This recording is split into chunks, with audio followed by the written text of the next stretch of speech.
realize he's already a part of the never-ending story. The never-ending story? What's that? Just as he is sharing all your adventures, others are sharing his. They were with him when he hid from the boys in the bookstore. But that's impossible! They were with him when he took the book with the orange symbol on the cover, in which he's reading his own story right now.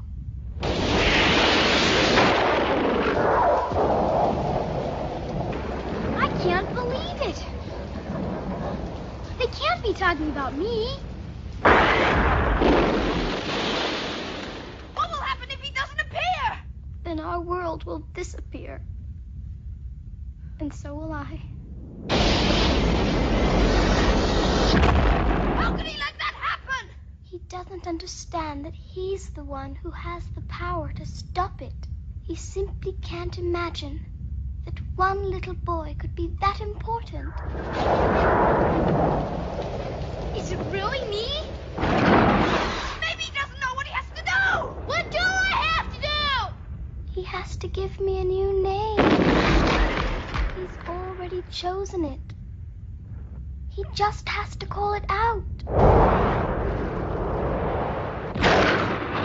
It's only a story. It's not real. It's only a story.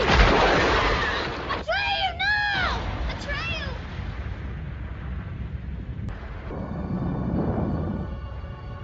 Bastian. Why don't you do what you dream, Bastian? But I can't. I have to keep my feet on the ground. Call my name. Bastian. Please. Save us. All right. I'll do it. I'll save you. I will do what I say.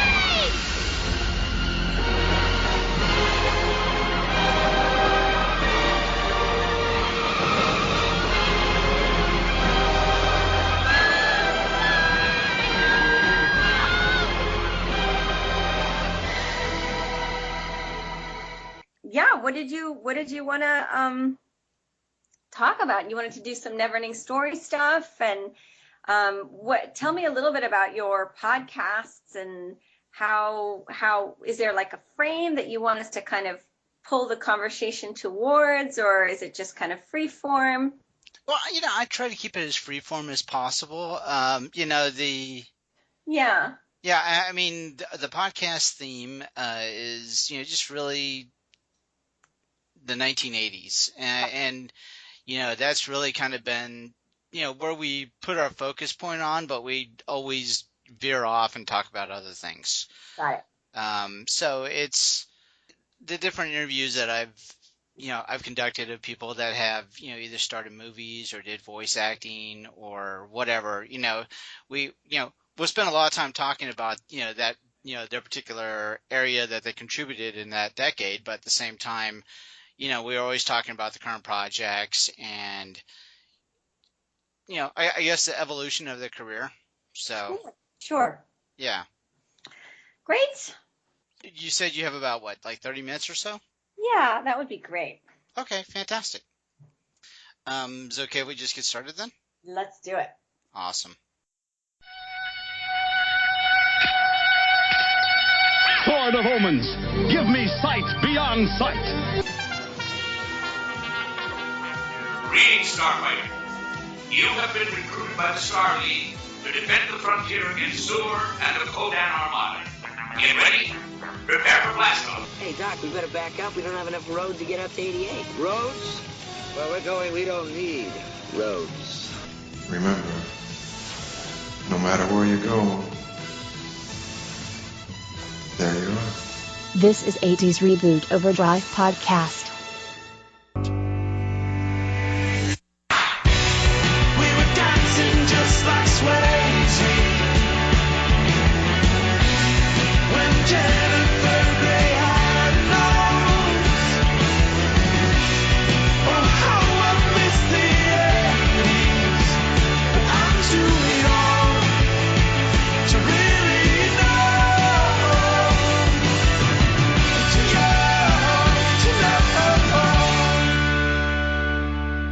my God.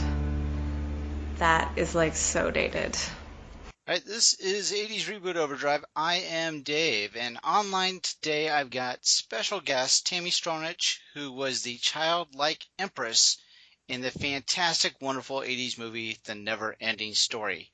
Thank you for joining me, Tami. Oh, it's a pleasure to be here. Thank you.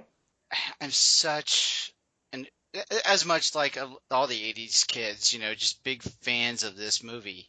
I guess what I wanted to start out with, ask you is, when you were a little girl, what did you want to be when you grew up? I wanted to be an actress, and I wanted to be a vet, and I wanted to be a dancer. Okay, so based on what you're doing now, a dancer, and you touched on the acting, so the vet's the only part that you didn't have a career in? It's true, and I don't know, I still have these fantasies of retiring and sort of going and living on some elephant sanctuary in my, late 90s. So those are your retirement years. I gotcha. Yeah. Okay. So vet. So then I gotta guess you have a lot of animals then. I had animals most of my life growing up, dogs and cats mainly. I don't actually have an animal right now, which is a huge problem for my 5-year-old, and we're going to be worn down soon. And I'm imagining that we won't be able to withstand the force of our daughter's passion for getting an animal. But yeah, we don't have one right now. I had really, really old cats that all passed away a couple of years ago, and we've been slow to replace them. I know what that's like. I had a dog that was just such an integral, great part of the family. Yeah. And when we had to put her down, it was just one of those things where it just took a long time to kind of recover. That's it. Yeah. I had one cat in particular who I was so attached to, and it's like this nostalgic thing. Like every cat, you're like, yeah, you're cute, but you're no runty. Yeah, our dog was named Ubu, so I'm with you. Yeah. Yeah, and yeah, so your daughter, is she pushing for a dog or cat? She's fine with either one. I think she just wants an animal. She's really funny. She wants a Chihuahua or a Pit Bull. Those are the two dog options. What a wide range. Really, really different. Yeah. So I'm imagining that the cat is more realistic because they're all sort of a more similar size and shape, and yeah. But I think she'll just be thrilled with anything that's not human to boss around and pet. That's great. Well, hopefully she gets the cat soon. Yeah. All right. So take me through what led up to getting the part in Never Ending Story. Okay. Well, I really did like to dance and sing from the time I was very small. I think that I really enjoyed performing as a way of connecting with people, and as a really tiny person, I often felt more comfortable performing than in other situations. So I spent a lot of time in dance classes, acting classes, and shows, and I was in a musical theater class in San Francisco when I was 10, and it just so happened that the woman who was the teacher of my class also happened to be the friend of the casting agent in The Neverending Story. And the casting agent was in town to look at young girls for the role of the Empress, and she came to the theater school on her lunch break to say hi to her friend, and she happened to show up 10 minutes early, and she happened to step into the class that we were doing and catch the tail end of me singing a song, doing a scene, and she invited me to come to the audition. So, I mean, but in that movie, it's not like you really had to dance or sing, though. No, not at all. I mean, I'm not really sure that I was doing anything particularly Empress-like. I think she was just like a scout, and she was like, there's a 10-year-old girl. She fits the mold. She's Empress-like, so we're gonna go ahead and grab her. Maybe. I mean, maybe it was funny. I think she saw something in me that it took a lot longer to convince Wolfgang Peterson to see, because after the first audition, I showed up with pig makeup on my face, which is the difference between girls who have like agents and know what they're doing, and me. I was in Winnie the Pooh, and we were touring the show around different schools, and so I came straight from a bunch, like an auditorium show, and I still had like, pink and black greasy pig makeup on. I sort of smudged aside and did the audition. You were Piglet? I was Piglet. Oh, how cute. So apparently the tapes went out to LA, and Anna called us back a couple days later. That was her name. And she was like, listen, Wolfgang really liked your performance, but he said that you just weren't pretty enough for the part. So I told him that, we could probably fix you up a little. She's like, but when you come to LA, really, could you wear a dress and no pig makeup and like brush your hair, And I was like, yes, definitely. I can definitely do that. We're going to do that. So it was definitely like a learning curve for me. And then from there was a final audition in Germany. So it was quite a long process to finally secure the part, and very exciting and kind of harrowing. So, I mean, it could have been worse. You could have been, dressed up as Eeyore. So. Yeah, I mean, then I would have never gotten a second chance. Forget it. So I was, before we got a chance to talk, I was doing a little bit of watching of some of the videos that were posted about you on YouTube. And there was this one that you were on this German talk show where you came riding in on a racing snail. I was wondering, is that really the only time that you got to interact with kind of the fantastical type of characters like, that were in the movie? Yeah, it wasn't. I did get to interact with them a little bit more. And, in retrospect, I sort of wish I had gotten to interact with them even more, because the sort of puppetry aspect of the Neverending Story is really, really cool. And I think that part of it really interested me. But I didn't, none of my scenes obviously interacted with that kind of stuff. I was able to watch some of the filming, and those moments were really amazing. And I spent a lot of time sort of looking at the people behind the scenes and how they were operating things. And those are some of my fondest memories, actually. So you get to see them operate, like, for instance, Falkor. Yeah, well, Falkor was a lot of green screen. So, it's funny. Some things are more magical up close because you see, like, people operating levers and like really making things move. And then Falkor was like this big head connected to this sort of looks like, just metal neck, but then there was a green screen behind him. So he looked much more impressive when the film was put together. I was like, oh. All the CGI added. Yeah, exactly. Right. Yeah. Okay. All right. So it's not like you got to interact with like the rock biter or the dumb bat. I think it was called dumb bat or crazy bat. Either one of those two. I mean, I got to watch the swamps scenes get filmed, and Gamork. I got to watch that one. Oh, he was scary.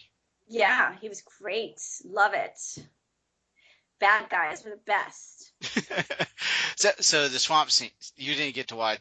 You weren't watching when Artax died, did you?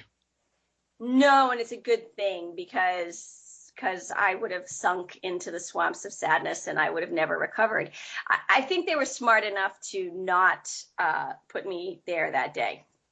Yeah, I honestly, I get a little dirt in my eye even to this, even modern day times when I rewatch it. So that's what I call it. It's dirt in my eye.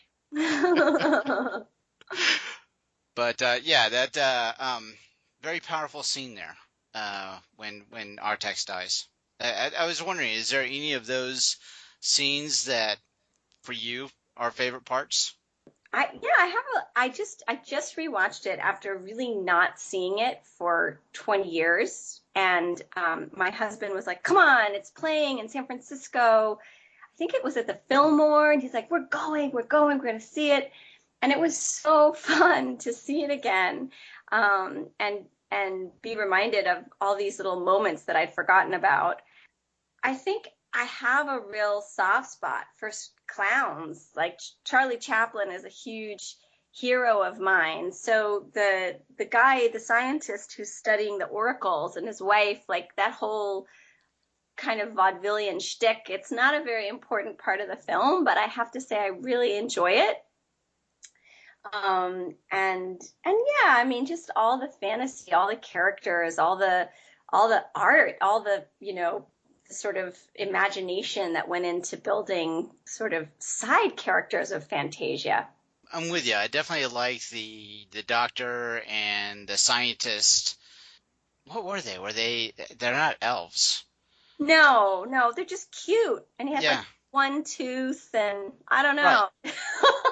Well, I mean, Never Ending Story did it first, but I always associate them with The Princess Bride, Billy Crystal's character. Totally. I mean, Yeah. I think those are kind of archetypal characters, right? They're sort of, we love them because they're familiar, and they're the kind of classic embodiment of the mad genius. Yeah, very archetypal type of character that kind of movie really plays well into having that kind of element in it. Yeah. Yeah. Watching the movie nowadays, you've got I see that there's a lot of strong themes, that I believe are trying to be imparted on the youth, the kids that are watching the movie. Themes like, believe in yourself, or allow yourself the opportunity to pursue your dreams. When you were being introduced into the movie and the filmmakers were having you work on it, were they telling you this is what the theme is going to be, or was that just something that just worked out on its own as a benefit for the movie? No, I wouldn't say that we sat down with the director and had those kinds of philosophical conversations. It was really much more technical, make sure you're looking over here for this line, make sure that the cadence ends down and not up, it wasn't, we didn't have these sort of broad philosophical conversations. But I will say that I read the book before I read the script.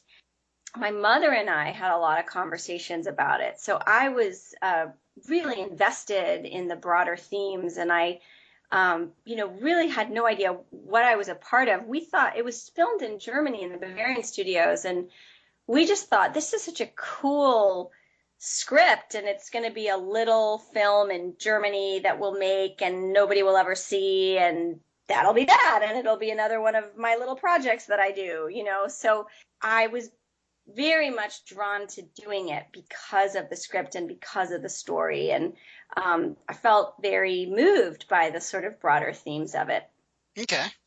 I wanted to ask you, I'm not going to say ask you, but just something that I kind of observed as a kid.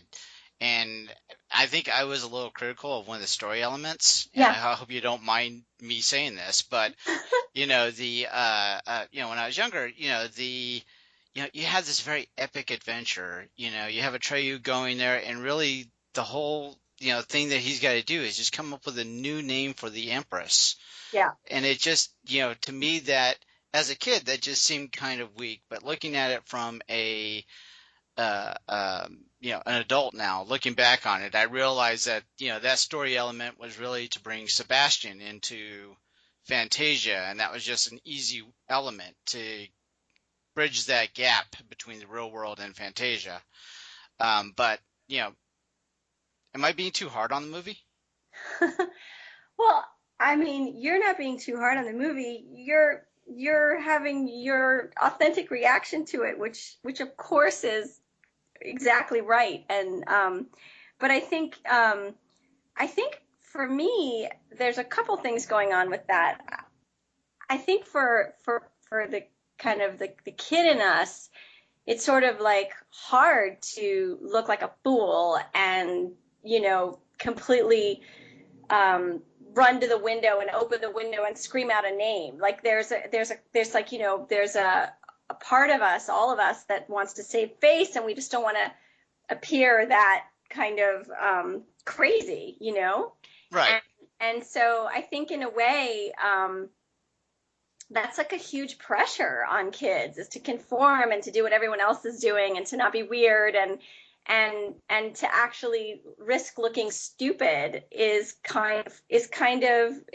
brave, And then there's the sort of bigger philosophical point, which is, I think, to name something is to bring it into being, right? I mean, it's almost biblical. God said there was light, and then there was light. Like the word, in fact, created the thing, if is the sort of metaphor there. And if you look at our lives, in order for anything to manifest in our lives, we have to have the idea first. I want, whatever. I want to become a florist. You can have whatever idea you want, but first you have to vision it. And then if it just stays locked in your head, it's never going to happen. But there's something really potent about bringing it into the word, and that the word has sound and resonance, and it's suddenly part of life. And then you're sort of forced to make it happen.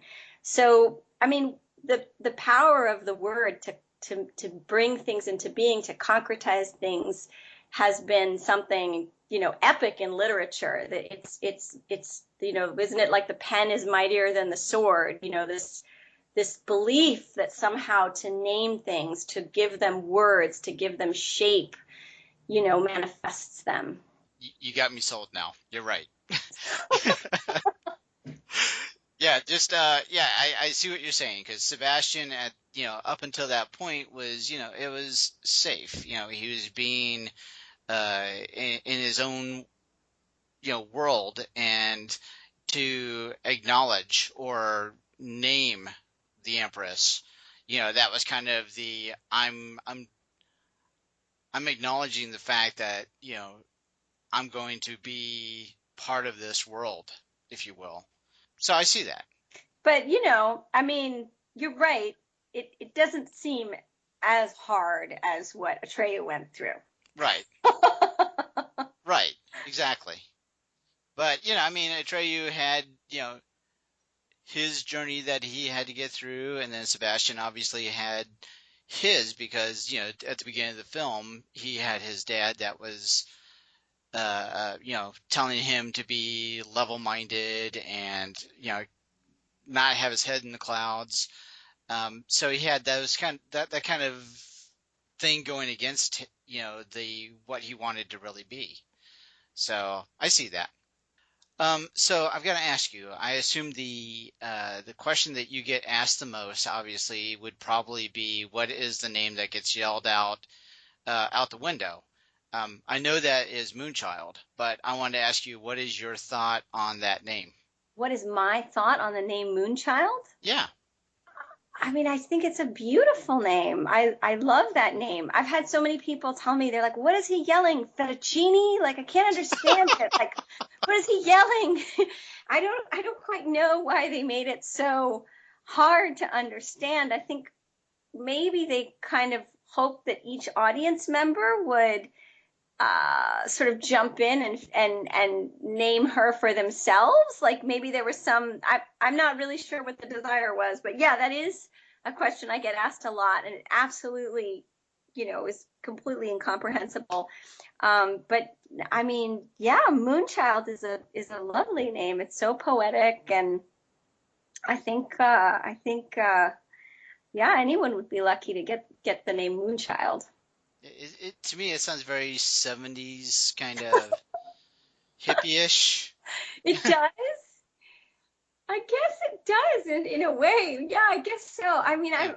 For me, it's so affiliated with the film. Like, I'm really not contextualizing it in like Americana at all. Like it's celestial, Yeah. Yeah. Okay. Yeah. No, I could see that perspective of it, but yeah, just if you were to remove the elements of the story and just look at Moonchild by itself, then yeah, that's the first thing that pops in my brain is like, yeah, somebody had hippie parents. Groovy Moonchild. Yes.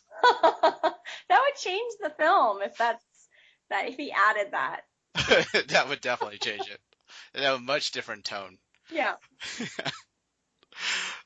So around the same time frame, you were also singing. Yeah, I mean, that was also a fluke. Many of all of those things were kind of flukes. A lot with one of the shows, I think it was even the snail thing that you referenced earlier. They asked me to sing a couple of bars of a German song that was really popular in the 80s, the 99 Red Balloons. It was sort of everywhere in the 80s. That was on that one. Yeah, Nina. Yeah, Nina, that's it. Yeah. And I was completely in love with that song, and I thought it was totally awesome and tried to listen to it whenever I could. And I didn't speak German, and it was the only really German I knew. So they were like, oh, will you sing it on the show? And I was like, sure. And then we got a call from Jupiter Records the next day, and they said, oh, would you like to make a record with us? But we'd already been in Germany for 3 months, and school was starting. My mother really didn't want us to kind of stay in Germany any longer. And so she said, well, our flight is leaving in 3 days. If you can make a record in 3 days, we'll make a record in 3 days. But we're going on as scheduled. And so we ended up making just 2 songs. And then we were like, the guy wrote it that night, delivered it the next day. I learned it. We recorded it. He wrote the second song the next day. I learned it. We recorded it. And then we did like a music video. And then I went from the music video to the plane. It was like a totally crazy experience. So really fun and kind of also sort of magical and a fluke. And it was a very wild summer. Wow, so you get to do both of those in that same summer. That's fantastic. Yeah, it was really fun. Awesome. Yeah. Go ahead. Well, I was going to say, and then, I ended up going into dance kind of much more so for the all through my high school years, college, and then for 20 years after that. But my husband just wrote a CD, kind of like a folk rock opera about Beanstalk Jack. And I have the pleasure of being able to sing backup vocals on it. And so after not singing for a really long time from Nina in the 80s, it's been super fun to start singing again. And so I've sort of come back to singing now. That is so awesome that he asked you to do that. I know. We've been having a lot of fun. So before we leave the 80s, though, I wanted to ask, did anyone ever ask you to sing the theme song to the Neverending Story? Nope. I've never been asked to sing the theme song.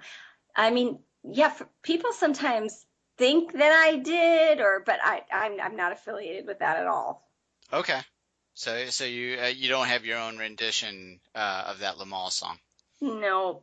No? Okay. All right. So then we move on to your dance career. How long you been doing that? You said you started doing dance in high school, right? Yeah. Well, I started a lot earlier than that. I started at 4, really. And then after the Neverending Story sort of came a little bit of a pivotal moment, like, do I continue acting? Where do I put my energy? Do I just finish school and kind of focus on growing up in a sort of normal way? We ended up deciding that just for spiritual reasons, it would be better to stay out of the Hollywood machine and kind of focus on just developing in a less kind of microscopic, where everyone's kind of watching you way. And I turned my focus to dance, and then I went to college at SUNY Purchase, which was a dance conservatory, and then I had the last 20 years, I've been making dances and dancing for different companies here in New York. But I also simultaneously was always lurking at the edges of theater. And there was one theater company in particular that I was really in love with, and I wormed my way into them. They were called The Flying Machine, and we ended up actually staying together for 7 years and making 4 original shows that toured nationally. So I did actually do a fair amount of acting. I just didn't return to film. Okay.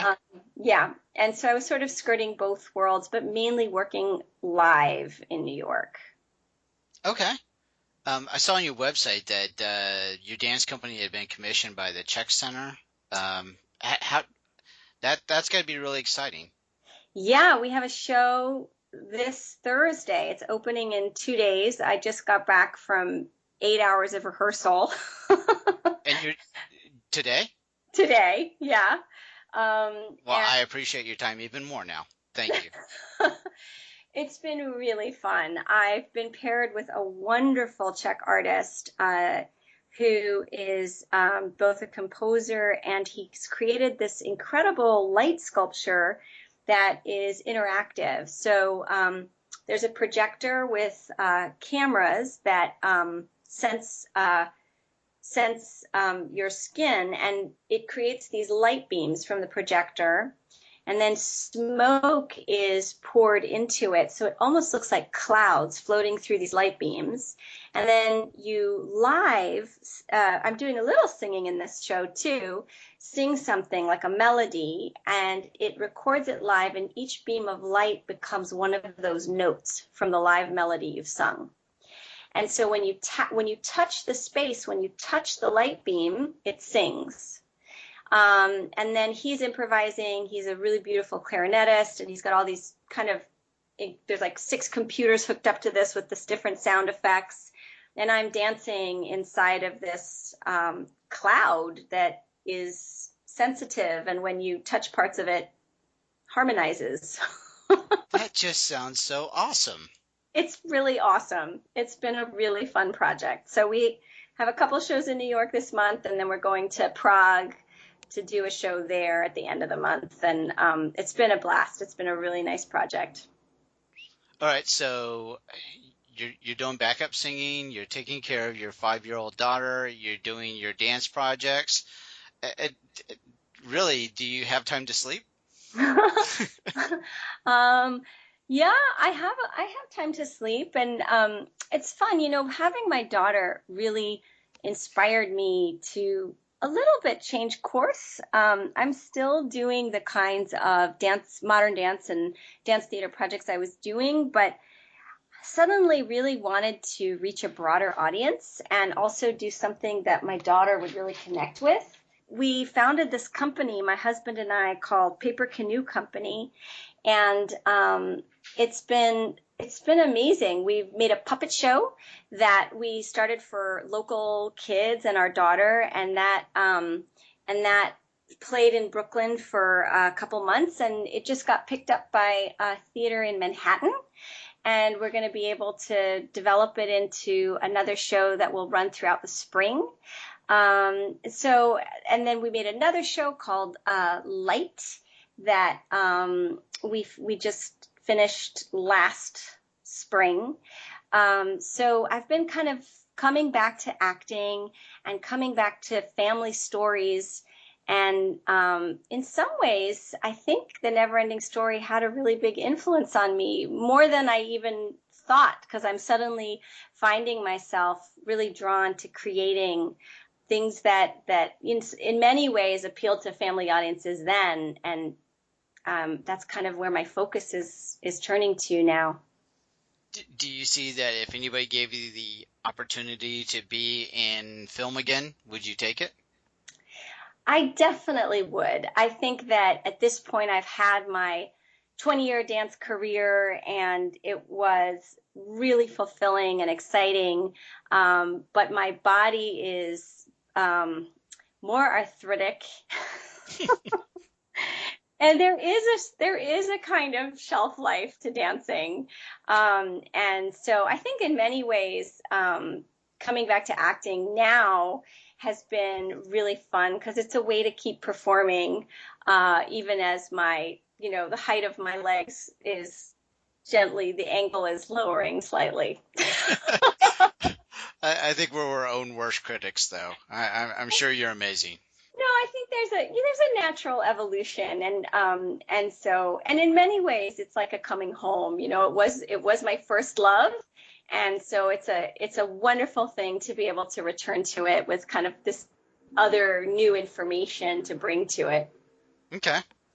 I mean, you listed off a lot of projects there. Do you have any others that you wanted to talk about? No. Those are the things that we're doing. We're going to release the CD really soon. So if people are interested, if people have kids and they want to hear the music, it's really been a family affair. We sing it every morning. My husband, my daughter, and I, we sort of start the day pulling out the guitar and singing the songs. It's really a labor of love that we've really enjoyed putting together. So you can just go to our website, which is Paper Canoe Company, and we're going to release some tracks really soon. And then, whatever other projects we're doing, the puppet show, everything else will all be found there. Okay. Other ways of people staying in contact with you? I know you're on Twitter. Yes.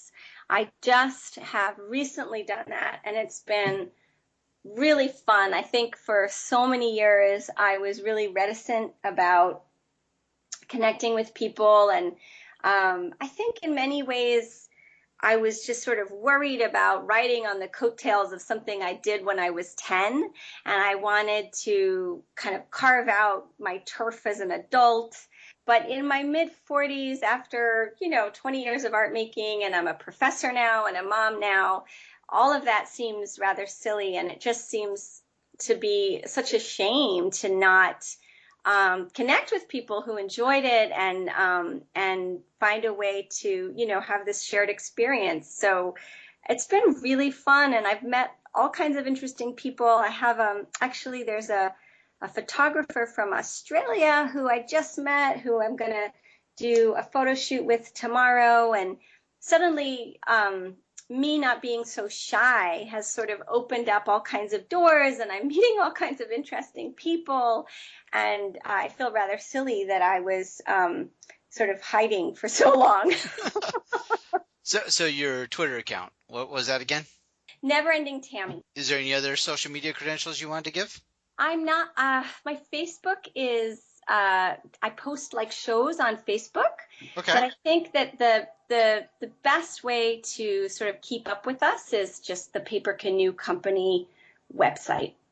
Okay, great. So I've got one final question for you. Yeah. So if I were to give you a DeLorean with a flux capacitor, what date and time would you go back to, and why? Oh, wow. I have to go back. I can't go forward. Well, sure. Yeah, you could go forward. Definitely. I mean, I think I would want to go forward, to be really honest with you. I think that I'm so hopeful about the future, and I think that in many ways there's so many things that we're nostalgic for in the past, and we miss, and our own time can seem really complicated. But I do think that overall humanity is moving in a good direction, and I would love to know what would happen 1,000 years from now. That's the thing I'd be the most curious about. Okay, so you're going 1,000 years in the future. Yeah. Where would you go?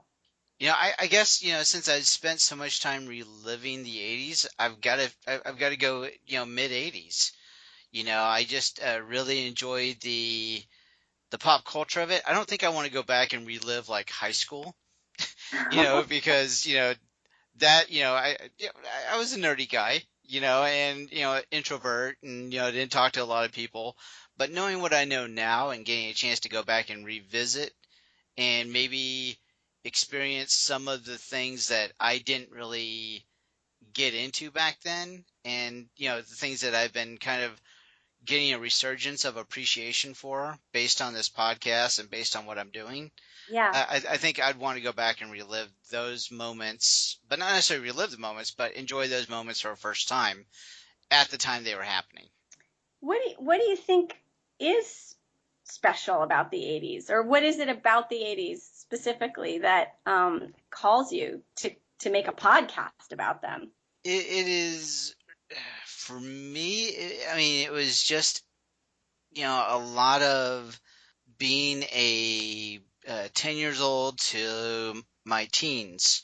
Yeah. And, it boils down to a lot of different things that I experienced. Like, for instance, in 1989, I graduated high school, I joined the United States Navy, Wow. and I went to San Diego. And so this is really the first time being on my own.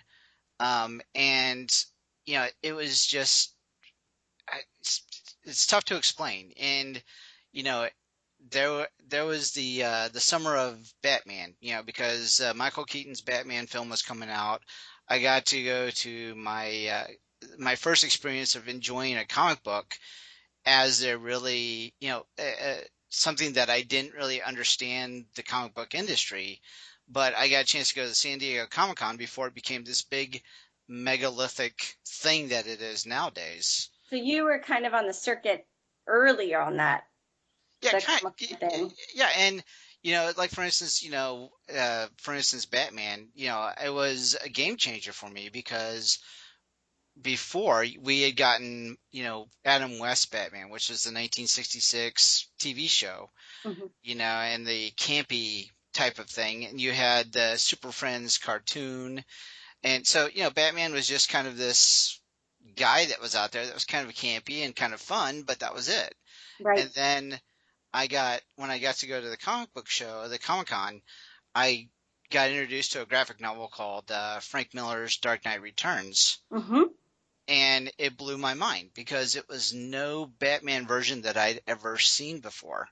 And then that same summer, I got to see Michael Keaton's Batman, which was a much different flavor of Batman than any other version. And so for me, the 80s is kind of the antithesis of that because there's moments like that throughout that whole decade, that has that nostalgic moment for me. It's just, and so me getting to do the podcast or getting to talk about it or getting to write a blog about it, I get to revisit those things, and kind of re-enjoy them and then learn what other people in that same decade, what they were experiencing and what they were enjoying. Yeah. And I think that for all of us, just those years of growing up, it's really when you're formed. So it's so epic. It feels so long, right? Like our teenage years feel so long compared to, in many ways, the adult years, because they're just so transformative in terms of who we become. I forgot to mention that I will be at the New York Comic-Con in October. Awesome. And so I'm excited about doing that.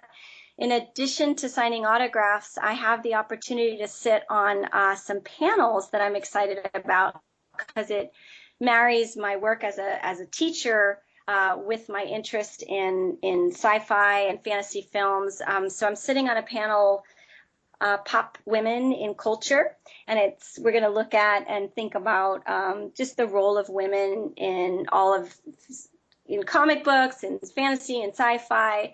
And then another panel on bullying. And that one's mostly for educators to talk about how to stop bullying. It's something I'm really passionate about. And I think, oddly enough, one of the themes of the film was, Bastian sort of overcoming bullying and coming into his own. And kind of, I feel like the 80s was this time where, there was a lot of latchkey kids and kids who were sort of having to deal with really complicated issues on their own and without a lot of adult support. And of course, now we have all this helicopter parenting, which is the other direction. But I do feel like there's a lot of value in these stories and in these movies being a vehicle to make people feel less alone and to also create communities and help educators think about and meet and talk about ways that they can create safe spaces. So you'd mentioned the other panel before you were talking about the anti-bullying one, but yeah. the women in sci-fi. Who else is on that panel with you? Oh my gosh, I'm gonna have to look up the names. There's a really nice man that I met at a Rhode Island Comic-Con. His name is Michael Gianfresco, and he's a teacher, and he's really a lovely person who's created a geek parent club, and he's also created a sort of a community inside of his school for geek kids who kind of associate that as a positive thing, and they get together and they watch movies, and he's really the one that has put the panel together. There's a lot of people who wrote different comic books on it, and I can look it up for you. Let me just grab my phone. I can tell you who's on the panel. Yeah, I was just curious because, I mean, I didn't, I guess if you're not limiting to like just the 80s, obviously, I would wonder who else would be, on that, that panel, but obviously you're not limited to, one so vector. Here are some of the names. It's Amy Chu, one of the people. My computer is super slow. Heidi McDonald. Okay. Dr. Katie Monin and Gina Gagliano. Again, this guy, Michael Gianfresco, and me. And so everybody is bringing something slightly different to it, but all of this is available on the New York Comic-Con website. It's all there. So you can go and look at the profile of the people. So I know, like this woman, Gina Gagliano, says, in the United States, all major publishers and studios are increasing character roles to women. They're just, we're kind of discussing the industry, where it's going, what we hope it will do, the relationship between the stories we tell and what we believe is possible in the real world, how fantasy is a kind of, in many ways, a really great vehicle for processing things because it's a safe place. So many problems in the real world feel kind of hopeless and unsolvable, but if you can put them into fiction and discuss them in a kind of sci-fi fantasy context, then you can approach the problem with a little bit more energy and maybe even hope. So the way in which all of these things are playing out both in the real world, but then also the way that stories kind of, in some ways, like the never-ending story, right? The way that imagination ultimately shapes reality. Yeah, and as you were describing that, that's exactly what I was thinking was, is really a lot of what the never-ending story was. I mean, you had a lot of great messages, exactly what you're talking about, anti-bullying or, believing in yourself. But you just can't come right out and throw that message out because then you're going to have people tune out. But if you can hide it behind this really big fantasy world, it makes that message, I guess, easier to that pill easier to take, if you will. Well, and I think that's always the danger, is that like nobody wants to be preached at. Nobody wants to have like moralistic things hammered onto their heads, and that's not really the way that we respond. We respond when there's great characters. We respond when there's an adventure. We respond when we empathize and feel connected to the people in the story. So I think that that really good storytelling has philosophical and kind of broader themes that it's painting, but they can't be sort of slogans. It's not going to work. It doesn't go deep into the gut that way. Yeah, you've definitely got to have some good hero elements and a good storyline. Yeah. Yeah. All right. So we went over time that you were going to give me, but I really appreciate you talking. No worries. Thanks for interviewing me, and it was fun to go back to the 80s with you. Yeah, thank you so much. I really do appreciate your time. Take care, Dave. And you have to go out and get your daughter her cat. Okay, if you say so. All right. Yeah, just listen to some random guy on a podcast. Thanks, Dave. Yeah, talk to you later. Bye. We hope you've enjoyed this show. This podcast is part of the 80s Reboot Overdrive channel on Southgate Media Group. You can follow us on Facebook on the 80s Reboot group page. We're also on Twitter and Tumblr at 80s Reboot. We invite you to check out all the wonderful podcasts and blogs available at southgatemediagroup.com. And thank you for reliving the 80s.